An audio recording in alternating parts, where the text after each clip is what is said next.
Hello and welcome to episode 9 of the Long Haul Podcast. My name is Nine. Once again, I'm here joined by my co-host, Carrie. How's it going, dude? Hey man, doing great. Been playing around with some decks for the Red Mist Challenge this week. Ooh, yeah. Let's talk about that.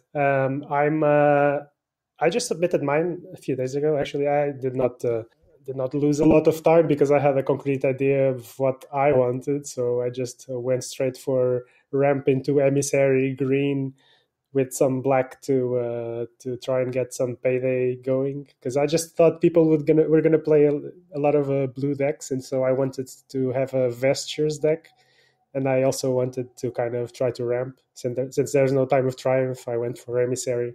That was kind of my plan.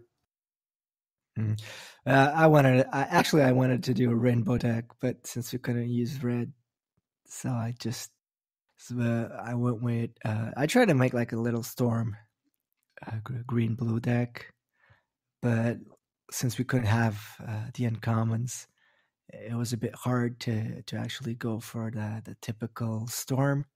But yeah, I went blue green. Have some canna in there to try to rush out some minions and do some damage. We'll see how it goes. So kind of like, what heroes did you settle on?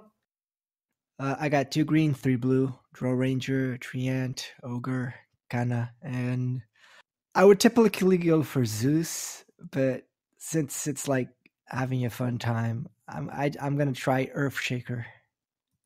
Oh wow, okay. Let me open up my deck just a second. Fun fact though, we both went green and we both tried to ramp, which is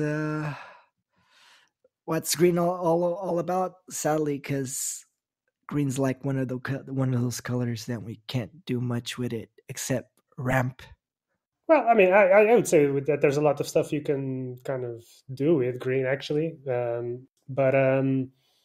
Yeah, ramping is just one of those things that kind of somehow it just kind of tickles the itch. I don't know. It just makes you like wanna. It's just fun. It's just fun to like ramp into something big. Doesn't always work out, but it's just like, it's a good feeling when you manage to ramp ahead of the opponent and do something flashy. I kind of feel like green's like, how can I say this? I have a theory in life that I apply to some things, and I feel like green in Artifact is one of those. Green is like ketchup. You know, you can't have ketchup alone. It's disgusting. But if you put it on other food, it's freaking delicious. I feel like green is like card ketchup, because you rarely see a mono green deck that works, but everything that you splash green, it just works better because of the ramp, because of the buffing cards. I don't know. I just feel that green is like card ketchup. And so, what is the mayonnaise? Dude, mayonnaise is, I don't know. I have no idea. Okay, it's not a good analogy. I just apply ketchup. All right, so I opened up my deck. I have, so my flop is Necro, Treant, and Lich. Obviously, you cannot have heroes with more than 5 power, and I wanted to play black for payday, so I just wanted to have heroes that kill creeps. So I went for Necro and Lich. And on black, I'm playing 3 payday, 3 iron fog, gold mine, 3 Ogloody Vandal, and then I just wanted to load up on creeps because my game plan is to ramp towards emissary of a quorum. So I just wanted to maximize on creeps. So I went with Farvan and Tree and Protector because of that, Rebel Decoy, Selfish Cleric, and some Assassin's Apprentice as well, and Draw because, well, besides having a high power level, if you're trying to play a lot of creeps, Draw is great as well. So I'm on Necros, Treant, Lich, and then my 4th hero is Draw Ranger, and my 5th is Farvan the Dreamer. The Farvan may sound a bit strange, but it's just because I wanted to play more creeps. I basically just want to lay a lot of creeps on the table and then use Salamani's Favor and Treant Protector to land an emissary and pump everything up. And then, since I expected, like I said, a lot of blue, I got a couple of Vesture of the Tyrants and a Horn of the Alpha to ramp, economy ramp with payday up to, and then just to not make my item deck too expensive, I have 3 Traveler's Cloak and 3 short swords. I'm not sure about the short swords in the meta, but I thought if most heroes are going to be 4 toughness, 4 power, excuse me, and a lot of heroes have 10 toughness, the short sword might be useful to like kill heroes on 2 hits, maybe. Yeah, I will actually looking at your deck too. I also have 2 Vestures of the Tyrant. I do not have a Horde of the Alpha, nor Short Surge of Traveler's Cloak. I went a little bit more greedy. I tried to put the pike that grows each time you hit. Just felt, since all the heroes have little attack. Well, not little, but 5 is the cap. But you even went with 3 Iron Fog gold mines. That's like all in. Yeah, kind of. So I wanted to have early game improvements. So since there's no red, and red is kind of the main way to destroy improvements, I wanted to kind of load up on that a little bit. So I have 3 unearthed secrets just to draw cards. I have Iron Fog gold mine and 3 Salaman's Favor. The rest of the deck is just creeps and payday, and obviously the signature cards. Alternatively, if I don't, because the reason why I wanted the nerfed secrets is because you need to consistently draw the emissary of the quorum. Alternatively, I can also ramp into Chain Frost, kind of. And I guess Lich also helps me draw some more cards to reach the emissaries. That makes you clear the board and gives you initiative. Lovely. Yeah, so probably a shit deck, but I guess all the decks are going to be kind of shitty, so I just hope it's less shitty than everyone else's. It's for fun, come on. I mean, the thing that I'm going to miss the most is mobility, since we can't use Blink Daggers because it's an uncommon card. Yep. But yeah, I went with my flop is Drow Ranger, Treant Protector, and Ogre Magi, because why not? Then I'll drop Canna, then Nerf Shaker. I went a little removal because of any costs and annihilations and stuff like that, conflagrations. And then it's pretty much just card draw, and I got 2 emissaries, 2 vestures like you, Salamani's Favor, and that's about it. Nothing special. You're going to have a hard time getting to Vesture the Tyrant, I think, looking at your... Not really, because I play tested with it, and once you do like a big board annihilation, you normally get enough to buy like a vesture. So that might be true, but let's see. You have 2 stone, so 2 times Spike, it's 10, 3 times Stone Hall Cloak, it's 25. Broadsword is 631, Furline Metal 37, 37 plus 19. It's about 60. Oh no, you have 2 vestures, so it's like 80 total to buy the whole shop. Mm-hmm. Okay, maybe. Yeah, I can see that happen. Might happen. If it doesn't happen, at least I'll die happy. Yeah. Anyways, since we're talking about the decks and we were talking about green, it might be cool to just let's talk a little bit about green overall, because from the metas that been evolving for the past months, green's always that color that we never see mono green. And when you spot 1 or 2 variants, normally the decks can't hold themselves. Mono green is normally that color that it's weak on its own, which is kind of weird for me. Because if you look at Magic, for example, green is also a color associated with ramping, and you can ramp into good stuff when you play mono green, be it tribal cards, be it just combo cards.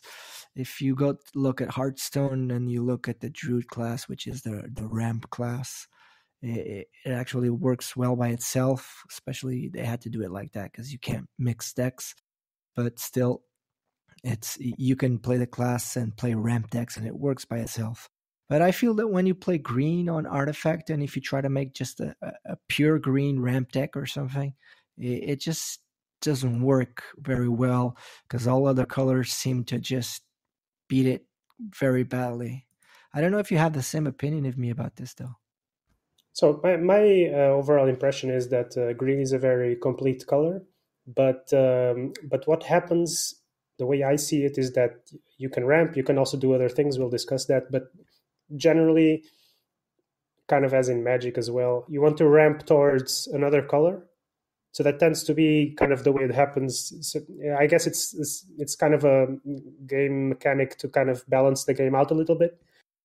So I mean, of course, you can ramp it to a Thunderhide Alpha or something like that, but generally you want to kind of ramp it to something that puts you in a better position to win the game. So Time of Triumph and other stuff. But in general, that's one of the characteristics of green, and that's one of the characteristics that it's unique to green, because there are other things that green has that are also shared by other colors, such as silence, for example. Yeah, I think only green can silence, right? No, so you have Drow and Rix, for example, they silence, but black can silence as well. So at least, let me think, Bloodseeker silences. It's signature card, yeah. Yeah, so that's a shared feature. It's like in Magic, you use the term color pie to talk about abilities that are kind of specific or shared.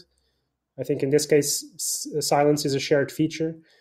The main feature, looking at the list of heroes, to me, is generally that green wants to put creeps on the board and pump stuff. So you have Lycan pumping power, you have Enchantress pumping healing, you have Farvan pumping armor, you have Omni Knight giving healing and sustain to everyone, and you have on top of those healing and pumping abilities, you have damage immunity. I think it's quite a green feature as well. Abaddon gives himself damage immunity, and Chen's signature card, I don't remember, Hand of God, gives besides healing, gives everyone damage immunity as well.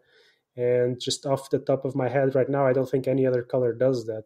Not that I recall. You got that blue zombie card, has a death shield, and that's about it. That's about it. Yeah, but Death Shield is, I think, a distinct mechanic. Yeah. Well, you used to have the old cheating death as well, which was not a death shield. It was kind of something on its own. But then on top of that, if you the extreme green mechanic, which I think is, and obviously one of the reasons why Draw was banned, is this having this capability of pumping across lanes as well. And there's a couple of cards also that provide armor across lane and other things, but basically Draw coming on the third lane and pumping everything else is a unique feature. You can compare it to like heroes like Crystal Maiden's effect also goes across lanes, but of course it's not pumping creeps or anything. It's mana related. Yeah, but the draw was nerfed just for the signature card, right? It was really, to be honest, I don't even know if how it works now. I think it's fair. Before, when you just silence the whole board, would be really tough for the opponent. But even though when I use draw now, I still don't feel it's that strong. I don't know. Yeah, it became a lot more situational now. Yeah, I guess the problem is that pumping creeps with draw doesn't provide an instant kill. So like if you deal 3 damage to an enemy creep, you'll still survive another turn. And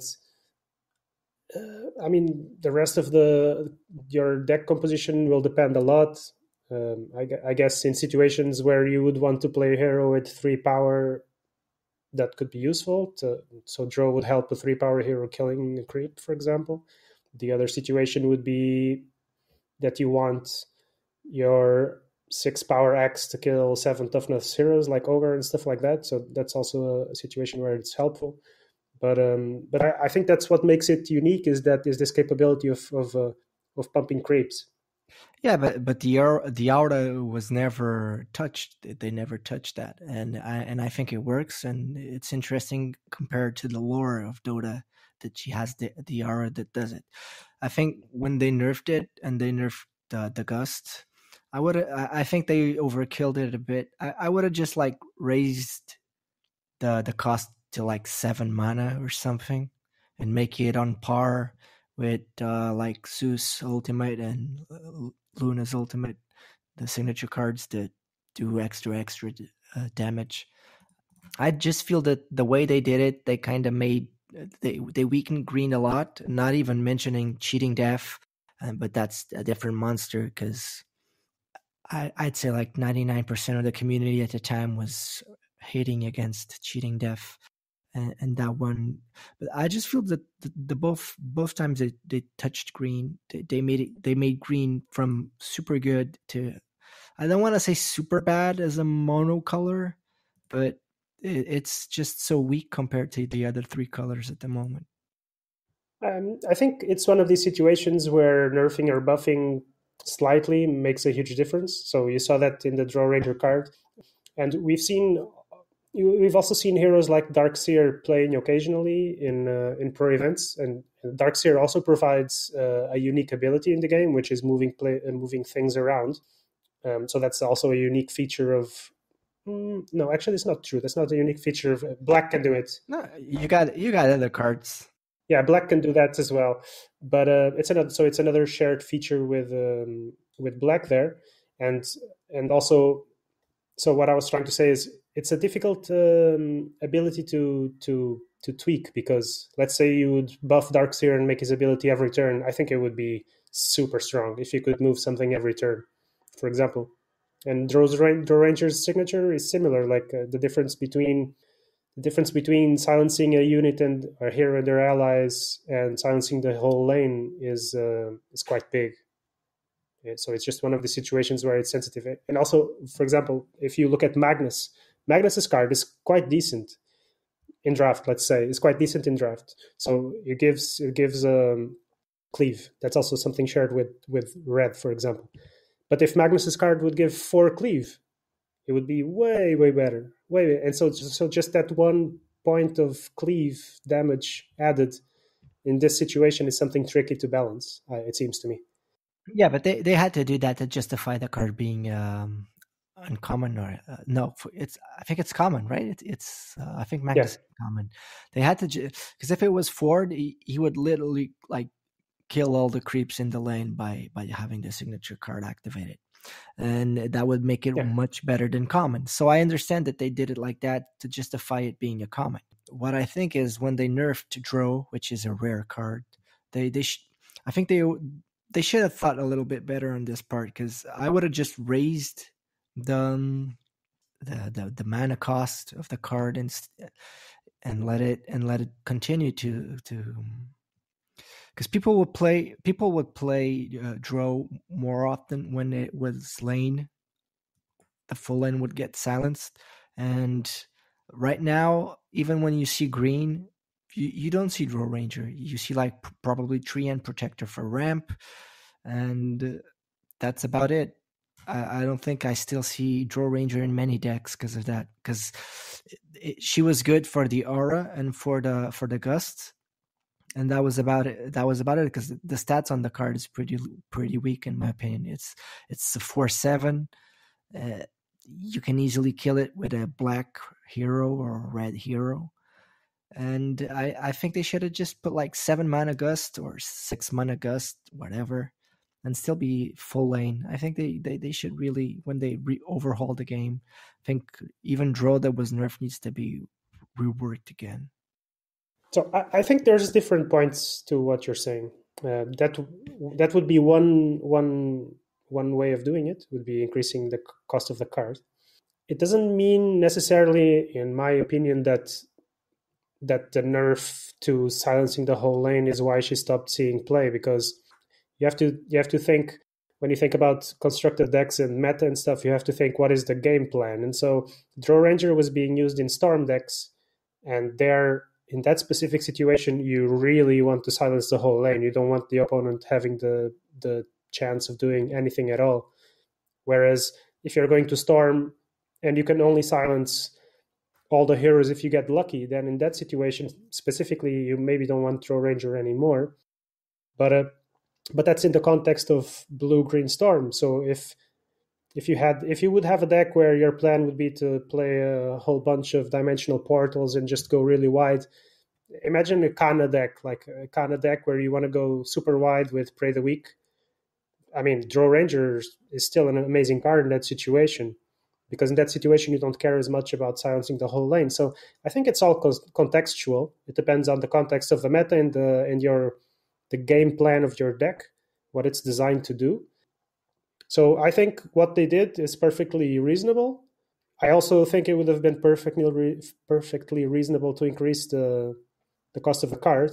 It would have had different consequences. That's just, it would have different ripples on the meta. That's kind of how I see it. I think they would still have Storm as a competitive deck by doing that, and it would just be harder to pull it off because 7 mana would be much more hard to, because people would play this with 4 mana and then like do something else after you got silenced. If it was like a 7 mana card or 8 mana card, it would be harder. You have to think about what Storm's game plan was. So let's say that Storm was ramp or no ramp. What they wanted to do was place Salamandre's, what's the name of the creep? The blue creep that makes all the spells for free. That costs 9 mana. Yeah. Salamander is whatever. So in the context of having Salamander is whatever on the table, it doesn't matter what the card costs. It matters, does it silence all the heroes or not? Do you know what I mean? Yeah. So in that specific situation, what they did was a specific nerf on blue-green Storm, because they specifically nerfed that deck's ability to silence a whole lane. And it would not have mattered unless the card would cost like 10, or unless the card would cost more than the Salamandre creep. It would not matter, because costing 7 or 8, it's irrelevant, or it's not irrelevant, but it's less relevant when your game plan is to play spells for free. Yeah, but sure, I can understand that. I just think that when the way they nerfed this and the way they nerfed Cheating Death, there was another card used on the Storm to fight against annihilations and at any cost at the time for people who were trying to clear the board. I don't know. Maybe they did it right, and I'm just being. I don't want to be a pussy about it. It's just I don't know. I'm not trying to disagree with you. I'm just kind of trying to like interpret it. The other thing that's really specific to green, well, so it's specific to green, but there's also items with it. So, for example, Chen's ability, even though Chen is not really constructed playable because his abilities have a really low cooldown, or real high cooldown, sorry. So you can only use it every 4 turns or so. His ability is quite specific to green. There's no other color that steals creeps. There is Helm of the Dominator. It's quite of an expensive item though, but so it's another mechanic that seems to be, at least until now on this card set, it seems to be a green specific mechanic. And I do believe actually if the ability had a lower cooldown, it might be even decent in constructed. Could be even a way to counter Hornet for the alpha. What else could you steal?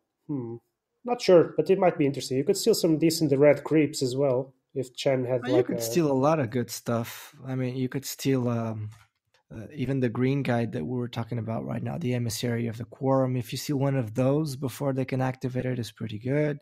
The thing about Chen is it's a counter. It's like you play it, so in that lane your opponent is always afraid of playing something good. I see Shen more as like a counter to, okay, he has the Horn of the Alpha. I'm going to play Shen here because he's never going to activate the Horn of the Alpha now. Because if he does, he loses it. So Shen can be really cool for those kinds of counterplay, but even his signature card is also pretty strong. I don't know. Maybe people don't like to play Shen because of the stats or because of the situational big cooldown, but even if you never play the cooldown the whole game, it's still putting your opponents in check. I see it as a bit tricky because there's a lot of situations where you might want to give a hero or some creeps healing and damage immunity, but it actually does happen, at least in limited, quite a lot, that you might want the hero to die, you know. So you might want to heal all your creeps, destroy your opponent in combat, but then everything that you just healed and gave damage immunity to is kind of stuck in that lane. And it does happen sometimes that you kind of just wish that Chen would die, but you would heal everything else. Or obviously you cannot control those things, but Chen does tend to be quite sticky in the lane. So if you put a Chen there, let's say that your opponent has a Horn of the Alpha in his hand, and you place a Chen in a lane, you still don't know where he's going to place the Horn of the Alpha. And Chen tends to be quite sticky because he heals and he gives damage immunity, and he might steal a creep. And so it's not that difficult to play around Chen in a sense. Yeah, true. If you buy the Horn of the Alpha, the first time he uses it, you don't have a chance, because even if you still have Chen on another lane, you'll need Chen to die and come back, or blink dagger it to there. But yeah, this is one of the reasons why I think mono green is kind of weak. Is despite the fact that Darkseer has mobility, the heroes tend to be quite sticky. So Enchantress, Omni Knight, Chen, Abaddon, these guys, they land there, and then they are kind of designed to stick around. They're not designed to move around and do stuff. Whereas, for example, let's say a Sarlacan or a Debbie, you put it in a lane, it hits the tower a couple of times, and it's gonna kind of die to the creeps eventually. And the fact is that's often good, because you placed it there, he hit the tower twice, gave it 20 damage, and the creeps do the rest, and then you just want it to die so it can go somewhere else. And green tends to do the opposite. So the way I see it, it's kind of a color that likes the table to, likes the game to go long, likes your tower to be full HP, and kind of just stick around. So if your game plan is to make heroes big and hit the tower and stuff, I don't think that's what green is in for. And again, we go back to Blue Green Storm, but that was kind of the dream green deck. It just goes super wide, you ramp into something, and then you do something kind of strong to pump all the creeps, and that's kind of just green's wet dreams.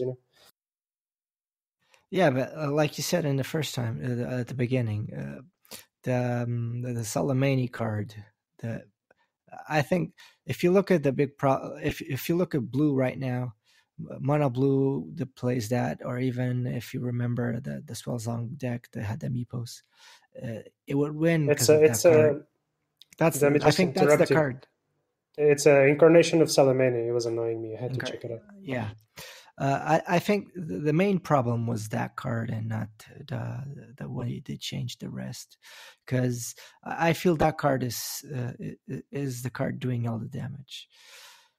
I don't know how I would nerf it or how I would change it, but I still feel that they killed the UG Storm model, and they gave birth to a whole lot of cancerous decks out there.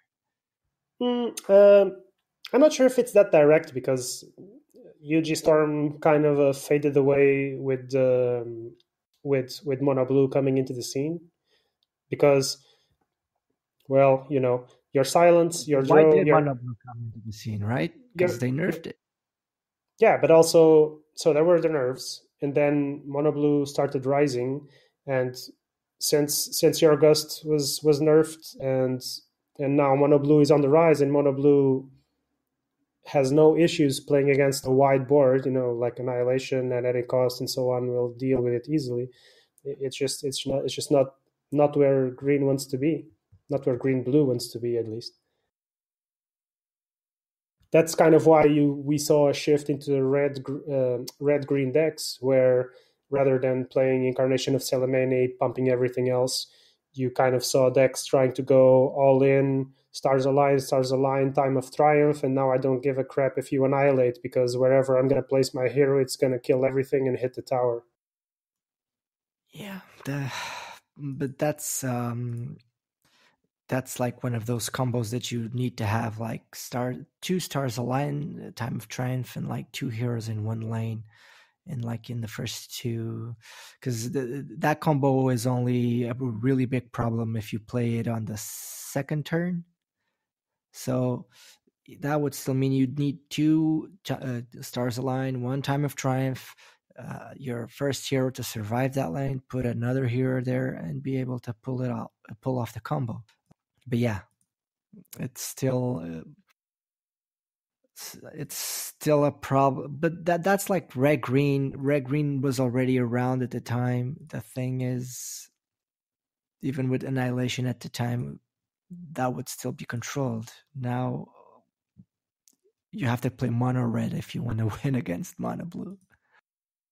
Yeah, it's something that is really fascinating for me, is how really tiny changes, and this is something you see in Dota as well. Some tiny changes can have quite a big impact, and kind of in these impacts, these shifts are kind of like this butterfly effect type thing where they're not so easy to predict. But let's say that in the next set you have a card that kind of like the Abaddon signature card that cleanses all buffs. So it's like a what is the word for it? Debuff. Let's say that in the next expansion you get a card that is like a massive debuff. Especially if it would be a cheap card or like a signature card of some hero, that would be a massive counter to Time of Triumph, for example, and so that would probably kind of destroy the red green deck. But are you saying like lane wide or just a massive debuff to a single card? No, like wide. I mean, the Abaddon card already does that. You can take away, you can debuff Time of Triumph. Yeah. So if you would have like Abaddon's card signature costs 2, let's imagine that you would have a card costing 4. Let's say some hero comes in. I cannot remember off the top of my head a Dota hero that causes massive debuffs. But let's say they make a second version of Abaddon called Abaddon the Cleanser or whatever, and his signature card is like 4 mana, debuff all heroes in this, debuff all enemy heroes or just all heroes.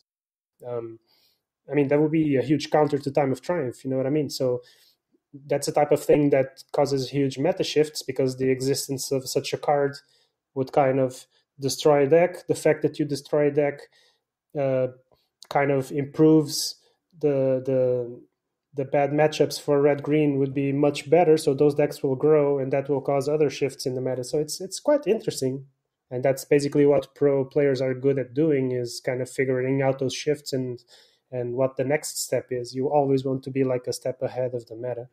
But yeah, I mean, when you reach the point where we are now, those things don't happen as much, you know, especially because it's a single expansion standard format, so to say. It's not that you can go check older expansions, older sets in the format to look for cards that might be helpful, because you're stuck with this with the Call to Arms core set. I just feel like, do you actually think they would do a board wide card like that? I mean, they did nerf the silence from board wide. Do you think they would be like a mass dispel thing? For sure, because it's not a card. So that card would only be good in the context of Time of Triumph. It would not be good in most other contexts. You know what I mean? Those types of cards are very narrow. So in the sense that you cannot just put a card like that in any deck. You have to put it in a specific context for it to be good. So if red green Time of Triumph would be a massive player in the meta, you would definitely want a card like that, because it would improve that matchup massively. But in a format where buffing cards would not be good, that you would not want to play it. So it's situational. I definitely think they would create a card like that, no problem. Well, just let's hope something like that comes out in the next expansion, so you can see how it works. Yeah, man. Like, there's the what's the expression? The sky's the limit. There's no. It's a card game. Like, they can design whatever they want. That's the smallest issue possible. A lot of problems can be solved through card design. Another thing that is interesting for green is Rix. Rix is a everyone forgets that this hero exists, but he's the only game in.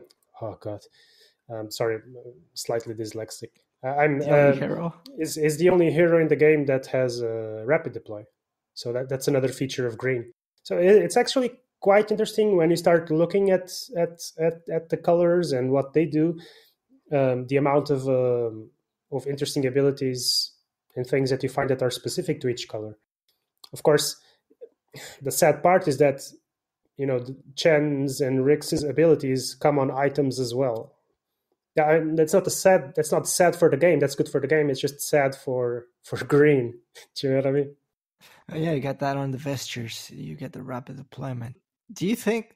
I mean, Rick's is one of those cards that gets bashed a lot because it's so bad and it dies so fast. Do you think if they changed the signature card to cost like 4 mana, that the card would be more used?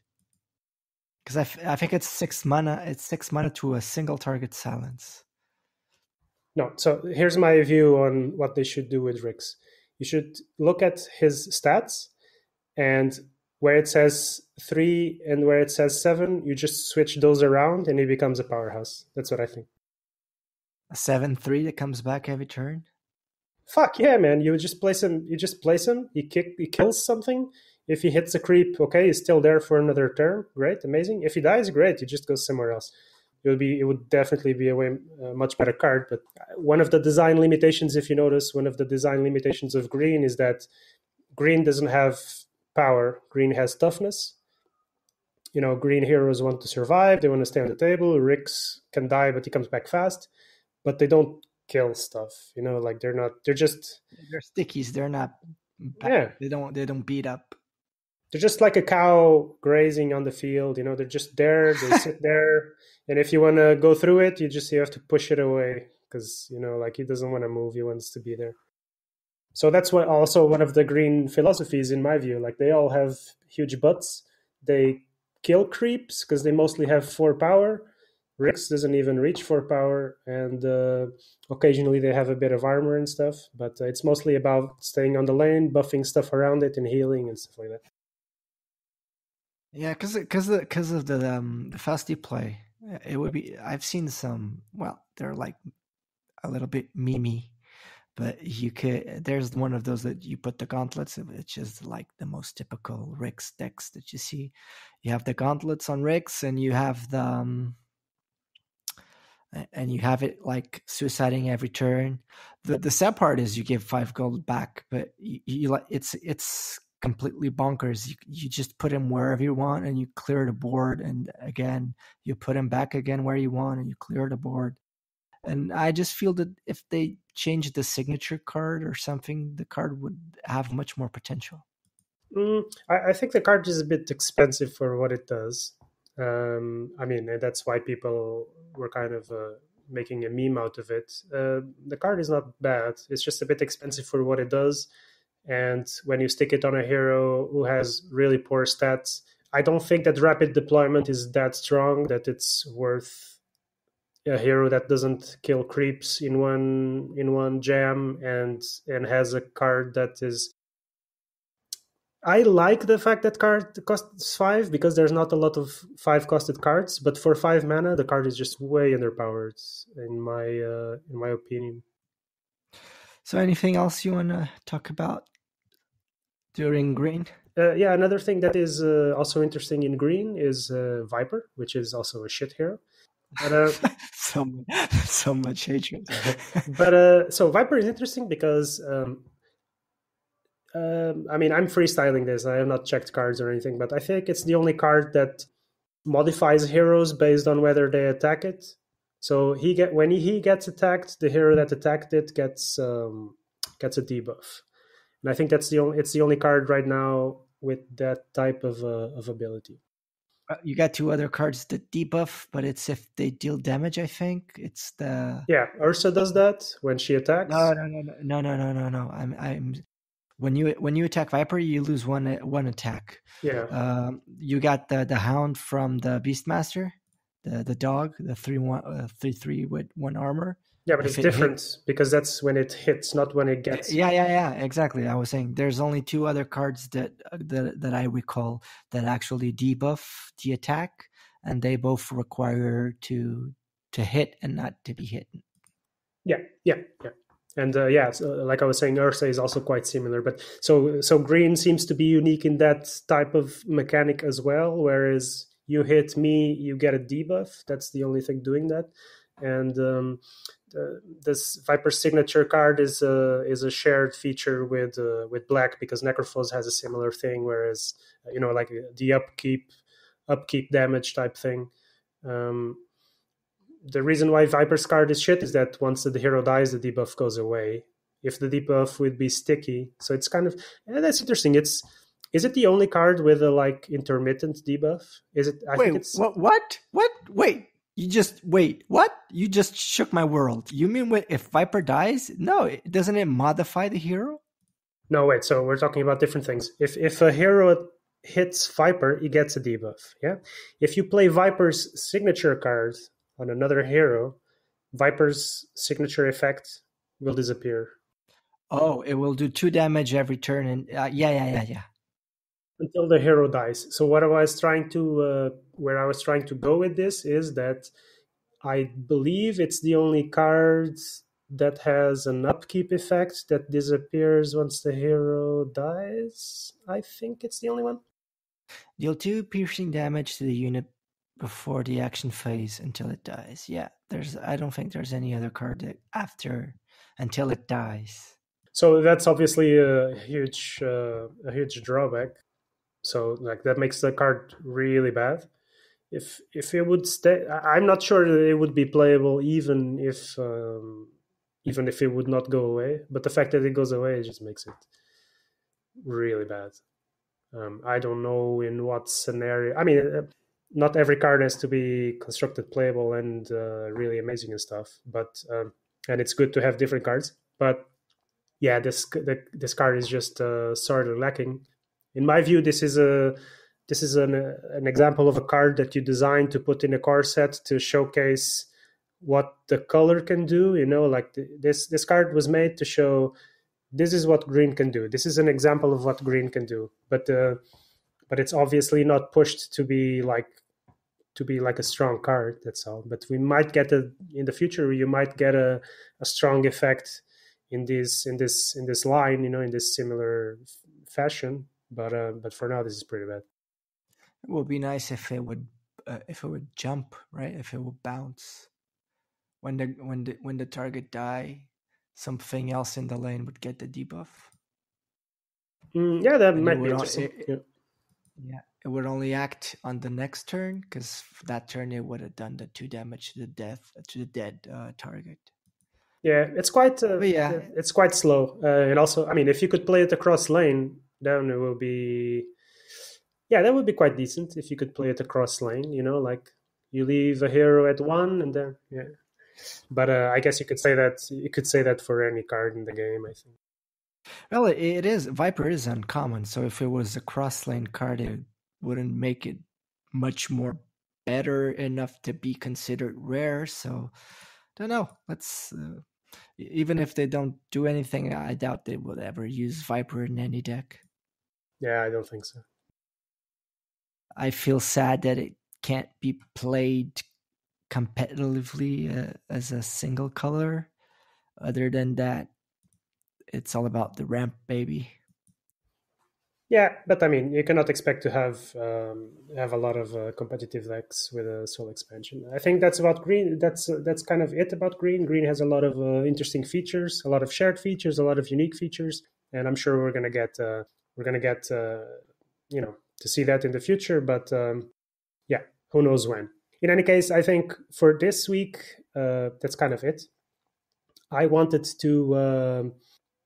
to tease our listeners a little bit because Easter's coming up, and we were trying to decide what are we going to do for Easter, and we're trying to plan a little bit ahead, because otherwise it's quite difficult to find spontaneous content to talk about. So we need to kind of plan these things.